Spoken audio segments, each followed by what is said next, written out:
नमस्कार दोस्तों, तो कैसे हैं आप लोग। स्वागत है फिर से हमारे YouTube चैनल मैथमेटिक्स पर शशि यादव सर पे। और आज हम लोग एक्सरसाइज 1.2 का सोल्यूशन करने वाले हैं। इनका एग्जाम्पल जो था, इससे पहले वाला पूरा का एग्जाम्पल इसका वो कंप्लीट हो चुका है। चलिए इन पे सोल्यूशन पे। और दोस्तों हाँ, हमारे चैनल पे नए हैं तो चैनल को ज़रूर सब्सक्राइब कर लीजिए और अपने दोस्तों के साथ फेसबुक, व्हाट्सएप, ट्विटर पे ज़रूर शेयर करें। फेसबुक, व्हाट्सएप पे तो ज़रूर शेयर करें। चलिए, ये हमारा है एक्सरसाइज 1.2, इन्हीं का सॉल्यूशन करने वाले हैं और फुल मैथ का सॉल्यूशन आने वाला है। तो कह रहा निम्नलिखित संख्या को अभाज्य गुणनखंड के रूप में लिखे।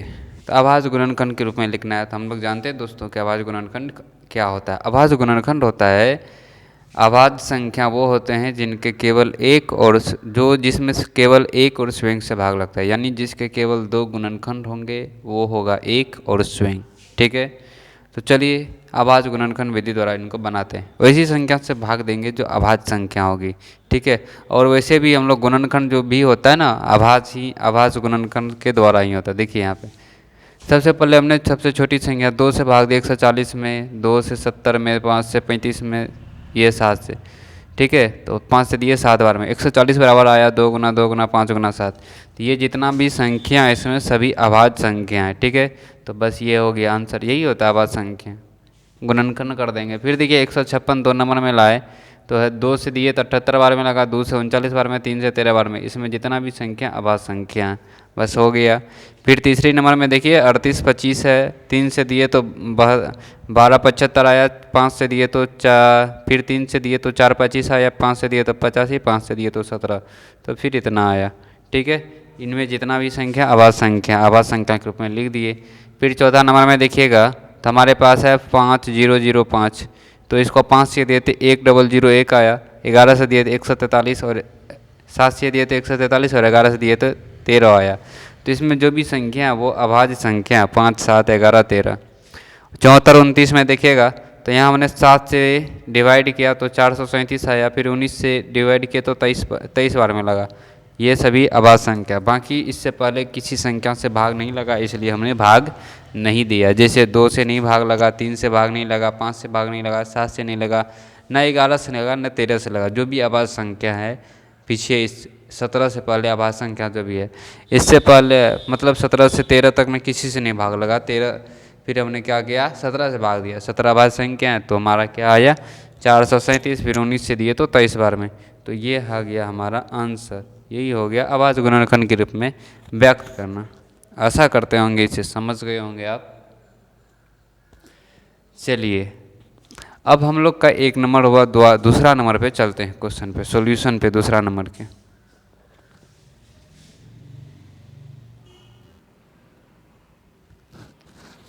चलिए दोस्तों, तो हम लोग आ गए दूसरे नंबर क्वेश्चन पे। दूसरा नंबर क्वेश्चन जो हमारा कह रहा है, देखिए क्या कर रहे हैं।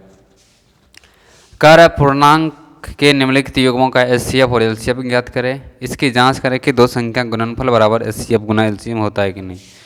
तो हमें क्वेश्चन में दिया गया 2 संख्या दिया गया है, इनका एलसीएम और एचसीएफ निकालते हैं। सबसे पहले आप एलसीएम एचसीएफ किसी भी विधि से निकाल सकते हैं। हमने यहाँ गुणनखंड विधि से निकाला है, हमने यहाँ गुणनखंड विधि से निकाला है। ठीक है, तो आप भी निकाल सकते हैं। ठीक है, गुणनखंड विधि से निकालना चाहते तो गुणनखंड विधि, और भाग विधि से निकालना चाहते हैं तो भाग विधि। क्योंकि हम लोग जानते हैं गुणनखंड एचसीएफ और एलसीएम 2 विधि से निकाल सकते हैं, पहला भाग विधि, दूसरा गुणनखंड विधि। गुणनखंड विधि से ऐसे निकाले हैं और भाग विधि इस तरह से होता है, जैसे आपने कहा 26 91। ठीक है, इस तरह से भाग विधि द्वारा होता है। तो हमने क्या किया, पहले गुणनखंड कर लिए। 26 है पहला 1 नंबर में और 91 है, तो 26 का गुणनखंड की तो 2 गुना 13, 91 का किए तो 7 गुना 13 हो गया। ठीक है, तो जो दोनों में कॉमन होगा वो एलसीएम होगा, एलसीएफ होगा, जो दोनों में कॉमन होगा वो होगा एचसीएफ, सॉरी, जो दोनों में कॉमन होगा वो होगा एचसीएफ।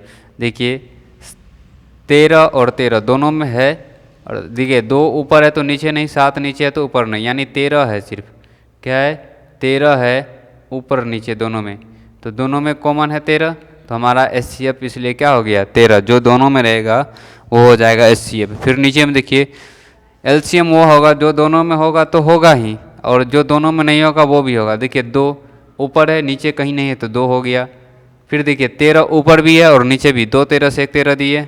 और देखिए यहाँ 7 है और कहीं ऊपर में 7 नहीं है तो 7 लिख दिए। इसको गुना कर दिए तो ये आया 182। ठीक है, चलिए इनकी जांच के लिए इनका जांच हम लोग कर लेते हैं। हम लोग जानते हैं दो संख्या गुणनफल बराबर होता है एचसीएफ गुना एलसीएम। एचसीएफ गुना एलसीएम होता है दो संख्या गुणनफल। तो संख्या हमारे पास है 26 और 91। तो 26 गुना 91 बराबर किए हैं 13 गुना 182। तो इसको कीजिएगा तो ये आया कितना, गुना करने पर 2366, और इसको गुना करेंगे तो 2366 आएगा। ठीक है, इसी तरह से हम लोग जांच करेंगे। दूसरा नंबर में देखिएगा हमारे पास है 510 और 92।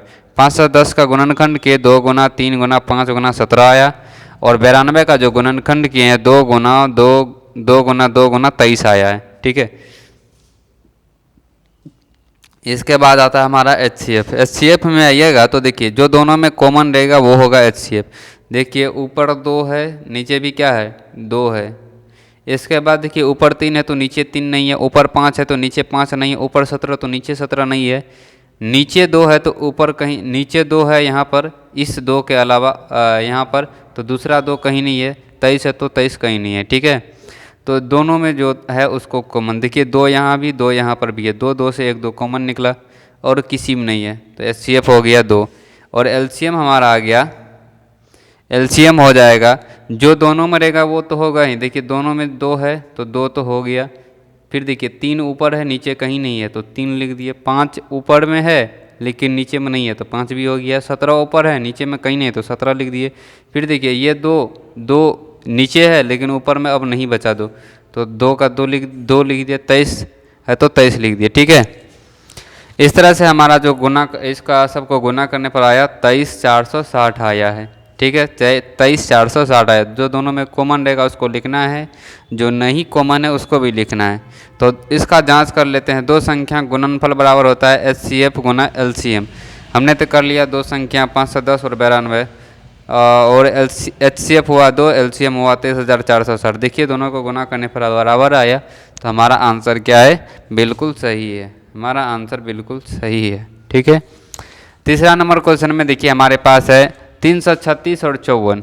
इनका 336 का किया, देखिए हमने गुणनखंड पहले कर लिया था। ठीक है, गुणनखंड आप कर सकते हैं। तो 336 बराबर लिखते हैं, इसका गुणनखंड हो जाएगा 2 गुना 2 गुना 2 गुना 2 गुना 3 गुना 7। ठीक है, और 54 बराबर है 2 गुना 3 गुना 3 गुना 3। तो देखिए एचसीएफ वही होगा जो दोनों में कॉमन होगा। देखिए 2 यहाँ पर भी है, 2 यहाँ पर भी। ठीक है, देखिए ऊपर तो अब 2 है लेकिन नीचे में कहीं 2 नहीं। ऊपर 2 है नीचे में 2 नहीं है, ऊपर 2 नीचे 2 नहीं है।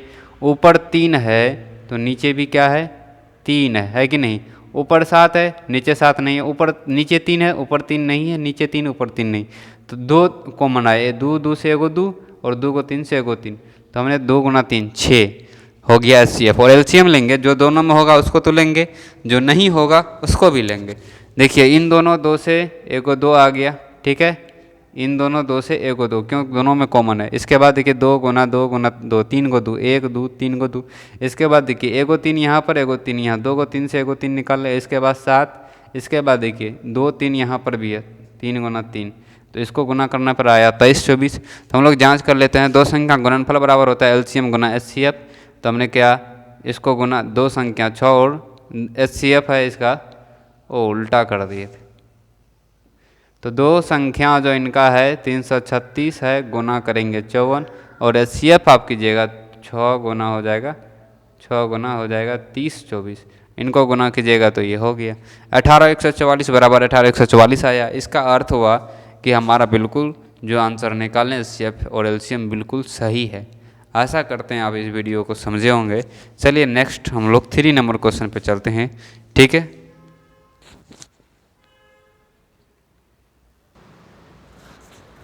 चलिए दोस्तों तो हम लोग बढ़ते हैं आगे। और आगे जो हमारा है वो देखिए तीसरा नंबर है आभाज्य गुणनखंड विधि द्वारा एलसीएम तथा एचसीएफ निकाले। आभाज्य गुणनखंड विधि द्वारा, चलिए हम लोग शुरू करते हैं। तो आभाज्य गुणनखंड विधि द्वारा 12 15 और 21 का कार्य एक नंबर में। तो 12 बराबर लिखे 2 गुना 2 गुना 3 और 15 3 गुना 5, 21 हो गया 3 गुना 7। जो तीनों में कॉमन होगा वो होगा एचसीएफ। देखिए तीनों में, यहाँ भी 3 है, यहाँ भी 3 है, यहाँ भी 3 है कि नहीं। तीनों में देखिए 3 कॉमन है, तीनों में जो 3 कॉमन है तो तो यही हो जाएगा HCF, और दूसरा कोई संख्या तीनों में नहीं है, तो HCF 3 हो गया है। और LCM है, जो कॉमन होगा उसको भी लिखेंगे, जो नहीं होगा उसको भी लिखेंगे। देखिए 2 2, ऊपर में 2 2 है, नीचे में कहीं भी 2 2 नहीं है, तो 2 2 लिख दिए। नीचे में यहाँ 3 है, यहाँ 3, यहाँ 3, 3 को 3 से को 3 लिखे, यहाँ 5 तो 5, 7 तो 7, और इसको गुना किया 420 हुआ। फिर आया मेरा, तो ये हो गया HCF 3 और LCM हो गया 420। दूसरा नंबर में है 17, 23 और 29। 17 बराबर देखिएगा तो 1 गुना 17 आता है, 23 का 1 गुना 23 और 1 गुना 29, तीनों में क्या कॉमन है, 1 1 है, तो इसका जो HCF हो जाएगा 1। और LCM क्या होगा, तो 17 गुना 23 गुना 29 हो जाएगा, तो हमारा आया 23 13 39 आया। ठीक है, हमारा आंसर आया 13 39। 1 मिनट जांच कर लेते हैं।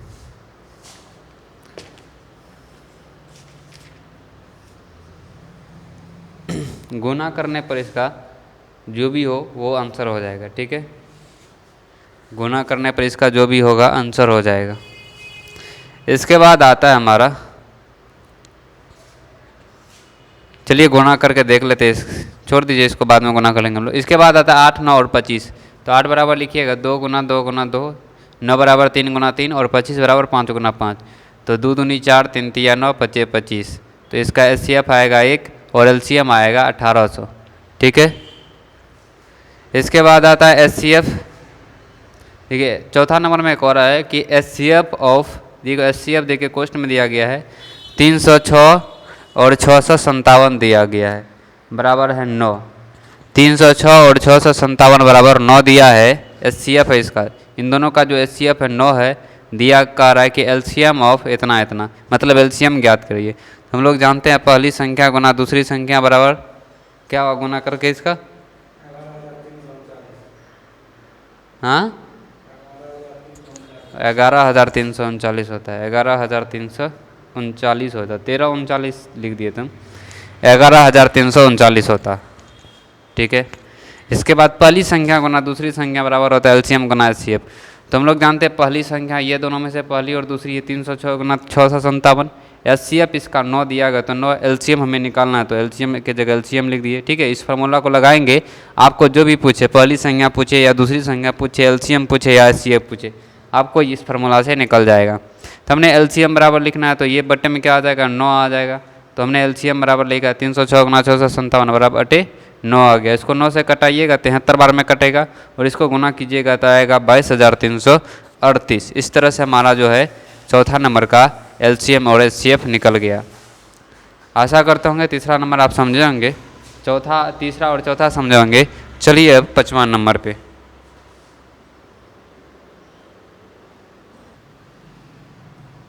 पाँचवां नंबर में कह रहा है जांच कीजिए कि किसी संख्या n के लिए 6 का पावर n शून्य पर समाप्त होगी। तो जांच करने के लिए हमने क्या किया, पहले प्रूफ लिखना होगा हमें, तो हमने प्रूफ लिखा है। देखिए 6 का पावर n बराबर क्या लिखना है, 2 गुना 3 का पावर n, 2 का पावर n 3 का पावर n। अब इसमें एक चीज़ कह रहा है कि जांच कीजिए कि 6 का पावर n शून्य पर समाप्त होगी। अगर कोई भी संख्या शून्य पर समाप्त होती है, कोई भी संख्या शून्य पर समाप्त होती है, तो वो 2 और 5 से विभाजित होगी। आपको दिखा देते एग्जाम्पल में, आप कोई भी संख्या के लास्ट में सुन लीजिए, जैसे 30 लीजिए, 40 लीजिए, 50 लीजिए, 100 लीजिए, 1000 लीजिए, 1 करोड़ लीजिए, तो ये दोनों को गुणनखंड कीजिएगा 2 गुना 5 जरूर आएगा, हर में 2 गुना 5 आएगा, सब में 2 गुना 5 आएगा। 2 गुना 5 कीजिए, 2 गुना 5 कीजिएगा, इसके बाद किसी भी नंबर से गुना कर सकते हैं, लेकिन 2 गुना 5 सब में आएगा। ठीक है, अगर कोई भी संख्या शून्य पर समाप्त होती है, उसका जो है वह दो संख्या विभाजित होगी, वो है 2 और 5। लेकिन हम लोग देखिए 6 का पावर n करते हैं तो इसको होता है 2 गुना 3 पावर n, 2 का पावर n, 3 का पावर n। देखिए यहाँ पर लिखे अगर कोई संख्या शून्य पर समाप्त होता है तो 2 और 5 से विभाजित होगी। अगर कोई भी संख्या शून्य पर समाप्त होती है 2 और 5 से विभाजित होगी। लेकिन 6 का पावर n देखिए, 6 का पावर n 2 का गुना 3 का पावर n है, सिर्फ 2 से विभाजित है। देखिए ये किसका गुणनखंड है, 2 का पावर n, तो सिर्फ 2 से विभाजित है, लेकिन 5 से विभाजित नहीं है, इसलिए 6 का पावर n शून्य पर समाप्त नहीं होगा। यही हो जाएगा प्रूव्ड। आप यहाँ ये हो गया आंसर। ठीक है, यही आंसर हो गया इसका। 2 से विभाजित तो है, लेकिन 5 से विभाजित नहीं है। अगर दोनों से विभाजित होता तो शून्य पर समाप्त होता है। ठीक है, आशा करते हैं आप 5वां नंबर भी समझे होंगे। चलिए अब नेक्स्ट क्वेश्चन पे चलते हैं हम लोग। चलिएगा अगला क्वेश्चन है हमारा 7 गुना 11 गुना 13 जोड़ 13 और 7 गुना 6 गुना 5 गुना 4 गुना 3 गुना 2 जोड़ 1 गुना 1 जोड़ 5 भाज्य संख्या क्यों है, इसकी व्याख्या करना है। तो सबसे पहले हम लोग भाज्य संख्या के बारे में समझ लेते हैं। भाज्य संख्या वो संख्या होती है जिसके 4 गुणनखंड हो, जिसके 4 गुणनखंड हो। जैसे सबसे छोटी भाज्य संख्या होती है 4, सबसे छोटी भाज्य संख्या होती है 4, सबसे छोटी भाज्य संख्या 4 है। तो 4 में देखिए किस किस से भाग लगता है, 1 से भाग लगता है, 2 से लगता है, ठीक है, 3 से भाग लगता है। यानी 3 या 3 से अधिक कोई भी भाज्य संख्या गुणनखंड संख्या के 3 या 3 संख्या के किसी भी भाग कोई भी भाज्य संख्या गुणनखंड 3 या 3 से अधिक होगा। तो चूँकि कोई भी भाज्य 3 या 3 से अधिक होगा, ठीक है, तो हमें यहाँ दर्शाना होगा कि इसका जो है ना, इसका जो है गुणनखंड 3 या 3 से अधिक होगा। अगर ये दिखा दिए हम कम से कम 3 गुणनखंड दिखा दिए इसका, तो हो गया कि हमारा जो है ये भाज्य संख्या होगी, ठीक है।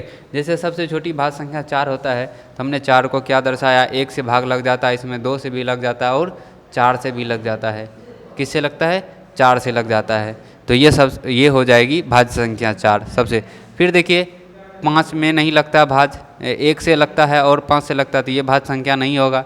फिर देखिए 6 में देखिए 1 से लगता है, 2 से लगता है, 3 से लगता है, 6 से लगता है। 3 में कम से कम 3 संख्या से लगता है, 3 कम से कम 3 संख्या से लगे, ज़्यादा से ज़्यादा जितना गुणनखंड हो सके, तो कम से कम 3 गुणनखंड होना चाहिए। हमें ये दर्शा देंगे कि इसके कम से कम 3 गुणनखंड है, तो ये भाज्य संख्या हो जाएगी। तो देखिए 7 गुना 11 गुना 13 जोड़ 13 को हमने क्या किया, यहाँ दोनों में 13 कॉमन है। यहाँ देखिए जोड़ 13, यहाँ गुना 13 जोड़ 13, यहाँ 13 कॉमन लिए, तो 7 गुना 11, यहाँ क्या बचा 1 और यहाँ बचा 1, तो 7 गुना 11 गुना 1 को नहीं लिख के जोड़ 1 कर दिए, ठीक है। तो इसको कीजिए अगर 77 जोड़ 1 78 हो गया, 13 गुना 78। यहाँ पे देखिएगा कि इसका 3 गुणनखंड हो गया, एक तो 1 होगा, दूसरा 13 होगा, तीसरा 78 होगा, चौथा होगा दोनों को गुना करने पर जो संख्या बनेगी वो, ठीक है। तो ये 3 संख्या हो गई इसका गुणनखंड। फिर देखिएगा इसका देखिए 7 गुना 6 गुना 5 गुना 4 गुना 3 गुना 2 जोड़ 1 जोड़ 5 है, ठीक है। तो यहाँ देखिए यहाँ भी 5 है कि नहीं, और यहाँ भी 5 है, दोनों 5 हमने 1 5 को मान लिया। 7 गुना 6 गुना 1, 5 की जगह 1 बचा, गुना 4 गुना 3 गुना 2 गुना 1 को नहीं भी लिखेंगे गुना में, जोड़ 5, जो 5 कॉमन था तो 1 कॉमन भाग दिए तो 1 हो गया, ठीक है। इसको गुना करने पर आया 1009 और जोड़ देने पर, तो इसको गुना करने पर 1008, इसको जोड़े तो 9 हो गया, ठीक है। तो यहाँ पे देखिएगा एक तो इसका गुणनखंड होगा ही, एक तो भाग लगेगा, दूसरी 5 से लगेगा और 1009 लगेगा। तो हमने यहाँ पे लिखा है चूँकि कोई भी भाज्य संख्या के 3 या 3 से अधिक गुणनखंड होंगे, 3 या 3 से अधिक गुणनखंड होंगे, ठीक है। और 11 गुना 7 गुना 13 जोड़ 13 तथा 7 गुना 6 गुना 5 गुना 4 गुना 3 गुना 2 गुना 1 के 4 गुणनखंड है। इसके कितने गुणनखंड है, 3 गुणनखंड है। आप चेक कर लीजिएगा, कम से कम 3 गुणनखंड हैं, अतः यह भाज्य संख्या है। देखिए इनका फिर से समझा देते हम। किसी भी भाज्य संख्या का कम से कम 3 गुणनखंड होगा, ज़्यादा से ज़्यादा जितना गुणनखंड हो सके। तो यहाँ पे देखिएगा 7 गुना 11 गुना 13 जोड़ 13 है, इन दोनों में हम यहाँ 13 दिखाई दे रहा था, हमने 13 कॉमन लिया। 7 गुना 11 बचा जोड़ 1, अगर 77 जोड़ 1 करेंगे 78 होगा। तो यहाँ देखिए 1 से तो भाग लगेगा, 13 से भी भाग लगेगा और 78 से भी भाग लगेगा, ठीक 3 गुणनखंड हो गया इसका। और यहाँ भी हमने 5 और यहाँ भी 5 देखा, तो 5 गुणनखंड 5 कॉमन लिए, तो हमारा क्या बचा, ये इसको गुना करने पर 7 गुना 6 गुना 1 गुना 4 गुना 3 गुना 2, तो यहाँ बचा हमारा 1008, जोड़ 1 करेंगे 1009, 5 गुना 1009 हो गया, ठीक है। तो यहाँ हमने लिखा कोई भी तो इसका भी 1 तो गुणनखंड होगा, 5 भी होगा और 1009 भी होगा। तो हमने लिखा चूँकि कोई भी भाज्य संख्या 3 या 3 से अधिक गुणनखंड होंगे, चूँकि कोई भी भाज्य संख्या के किसी भी भाज्य संख्या के चूँकि किसी भी भाज्य संख्या के, अरे रुक जा यार, किसी भी भाज्य संख्या के 3 या 3 से अधिक गुणनखंड होंगे, ठीक है। और 7 गुना 11 गुना 13 तथा इतना के 3 गुणनखंड हैं, अतः ये भाज्य संख्या है। आपको समझ में आया होगा कंसेप्ट क्यों है भाज्य संख्या, ठीक है। चलिए आगे हमारा 7 नंबर में क्वेश्चन देखिएगा, तो क्वेश्चन नहीं लिखे हम, सिर्फ आंसर किए हैं। क्वेश्चन है, किसी खेल के मैदान के चारों ओर एक वृत्ताकार पथ है। इस मैदान का एक चक्कर लगाने में सोनिया को 18 मिनट लगता है, जबकि इसी मैदान का चक्कर लगाने में रवि को 12 मिनट लगते हैं, लेकिन वे दोनों एक ही साथ स्थान से चलना प्रारंभ करते हैं तो एक ही दिशा में कितने समय के बाद मिलेगी। देखिए कह रहा है कि कोई वृत्ताकार पथ है, यहाँ से सोनिया और रवि दौड़ना स्टार्ट करती है, ये 18 मिनट में, ये 12 मिनट में पूरा करता है। कह रहा फिर दोनों एक साथ कब मिलेगा, तो दोनों का एलसीएम निकाल लीजिएगा तो मिल जाएगा दोनों। ठीक है, तो हमने 18 का गुणनखंड के इतना, 12 का इतना किए और इसका एलसीएम निकाले तो 2, 2 से 1 2, ठीक है, 1 2 हो गया यहाँ पर। देखिए फिर ऊपर 3 है यहाँ पर, नीचे भी यहाँ पर 3 है, तो 2 को 3 से 1 3 हो गया यहाँ पर। ठीक है, तो यहाँ देखिए ऊपर 2 और 3 है, तो 2 और 3 से गुना कर दिया तो 36 हो गया। 36 मिनट के बाद वे दोनों फिर एक दूसरे से मिलेंगे। ठीक है, आशा करते हैं दोस्तों आपको ये समझ में आया होगा और एक्सरसाइज 1.2 कंप्लीट हुआ। अब हम लोग एक्सरसाइज 1.3 पे चलेंगे। अगर आप लोग को समझ में आ रहा होगा दोस्तों तो वीडियो ज़रूर शेयर कीजिएगा अपने दोस्तों के साथ फेसबुक व्हाट्सएप पे, और कमेंट करके ज़रूर बताइए कि आपको कैसा लगा, और वीडियो को लाइक ज़रूर कीजिएगा। Thank you so much.